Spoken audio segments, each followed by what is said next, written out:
Hey everybody, welcome to a very special section of Straight Talk on Photography. I'm Adam Welch, and this is the first episode of the Dirtbag Darkroom. Now, the goal of this video series is going to be showing you just how easy it is not only to develop your own film, but to develop your own film mobilely, on the road, really wherever you are, with a few exceptions. And not only that, hopefully impart to you that developing your own film is not hard. Some people think it's magic. Well, I guess it is kind of magic, but it is a magic that you can most definitely learn. It's easy to do. It doesn't take a lot of stuff, which I'm going to show you here in just a second. Plus, it's actually very cheap. Film photography is a great way to get into photography in general, especially if you're on a budget. And the best thing about it, everything that you need to develop large format, 35mm, medium format film, even contact prints, fits right in here. Yeah, no shit. All right, let's get down to it and talk about what is in the old darkroom. All right, everybody, let's go over what is in my little box of horrors here.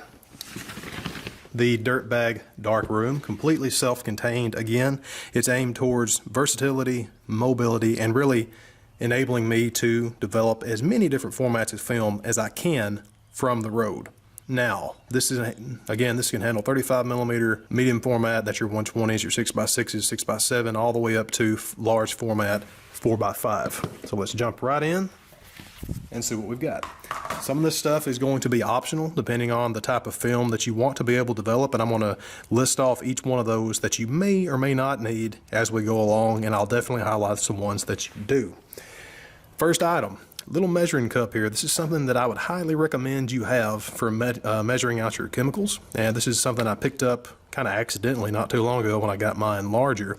Little Kodak measuring cup. I used to carry around the regular kitchen types. They were hard plastic, where this is a lot more bendable, a lot more storable. Only goes up to 250 milliliters, but depending on what you're developing, that's not too bad. Inside of it, optional, a pair of scissors. You'll need these if you're separating 35mm films off the rolls. Makes it a lot easier and cleaner to actually get it out of the canister. Item. Bottle opener. There again, not something that you have to have, but it makes actually cracking open those film canisters, if you're using 35mm, a lot less painful. One cotton glove for handling my negatives, and one spare piece of 35mm film. This is optional, so is the glove. The film is actually pretty cool because if you lick this and put it up into the film canister, if you roll the film back too much, you can actually extract those 35mm films from the roll using this piece of film. So that's a good thing to keep in your kit. Next, and probably the most important thing in the entire Dirtbag Darkroom setup, is the changing cloth. This is a light-proof cloth. It is zippered and velcroed with two little sleeves that you put your hands in. This is what you must have. And this is what you must have. And this is what you must have when you're changing out your film before you're processing or really do anything that you can't do in the daylight. With this kind of bag, you can literally have your darkroom with you, and this is definitely a must. You want to skip over the tank for just a second. Also in here, these are optional again. I have some 4x5 and 35mm negative sleeves. It's good for keeping all of your negatives not only protected, but in order if you're out traveling as you develop. Another optional item here, super cheap. I think this thing costs $3.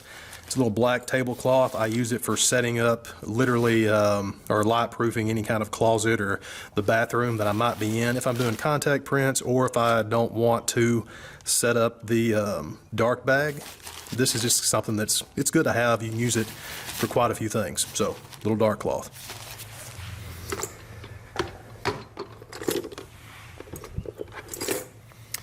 This medical type of syringe and tubing, you can get these on Amazon.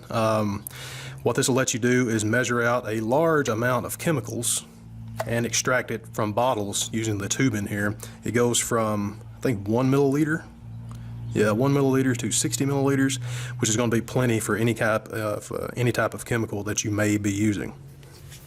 This is my disassembled 4x5 negative developer reel, or a rack, I guess you could call it.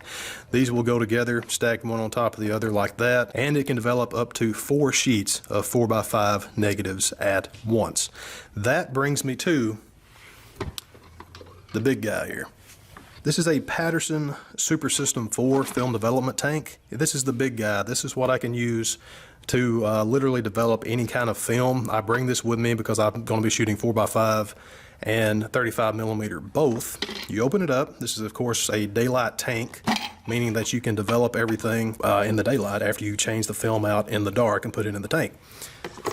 This is where I also keep my thermometer. That's probably borderline optional, borderline a must, because most development is going to take place at 68 degrees Fahrenheit. So that's always something good to have, and hey, it takes up no room. Opening up the tank, we have, well right now anyway, 2 reels that I can use for either developing 2 rolls of 35 millimeter negatives at once. These are self-winding reels, meaning when you feed the film in there, all you do is ratchet it back and forth, and it's going to wind it onto the spool for you. Now the reason why I love these Patterson type reels so much is not just because of the auto load function, but it is because they are so versatile. Right now, this is in the 35 millimeter configuration, meaning it'll do 35 millimeter roll film. But all you have to do is untwist it and then twist it back. Come on, come on. There we go. And you can develop medium format. So 2 rolls of 35 millimeter, pull this apart, 2 rolls of 120 format, medium format film on the same roll. Moving on to some of the smaller implements of destruction here.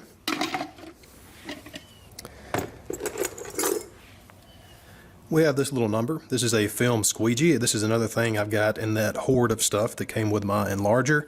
You can squeegee off 35 millimeter or medium format film with it. It makes it dry a little bit better, not as prone to getting those water spots if you're not using distilled water, like if you're on the road, you haven't used tap water.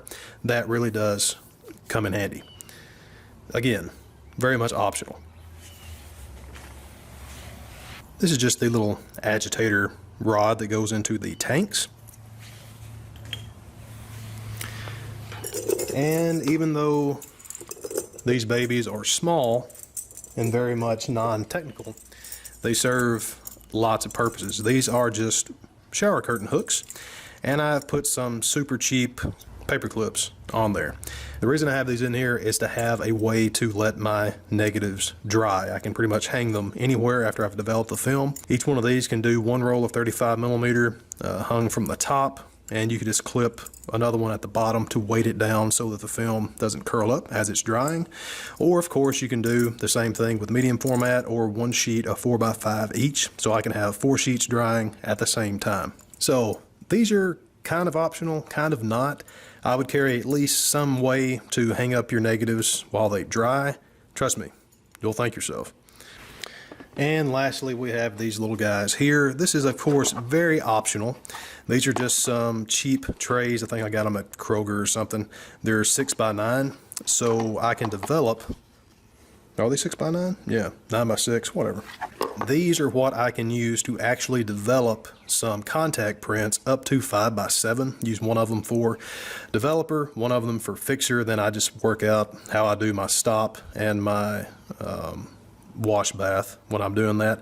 Hardly ever do I do that, but it's kind of cool to have the option. And again, it all fits right in here. So very optional development trays.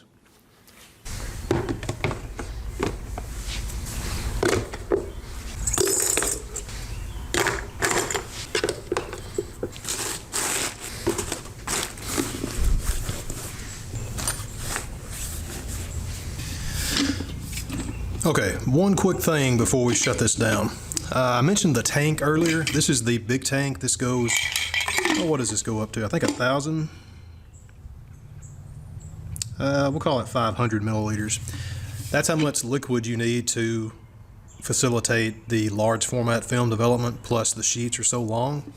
And of course you can put less liquid in here, less developer, and develop those smaller pieces of film, the small format, like your 35 millimeter and your medium format. That being said, if you are never ever going to shoot large format film or need to use this type of darkroom setup for large format film, you can downsize even further by using a smaller type of tank. Again, this is a Patterson tank. This one only goes up to, okay, I take that back. That does go up to 1,000 milliliters or so.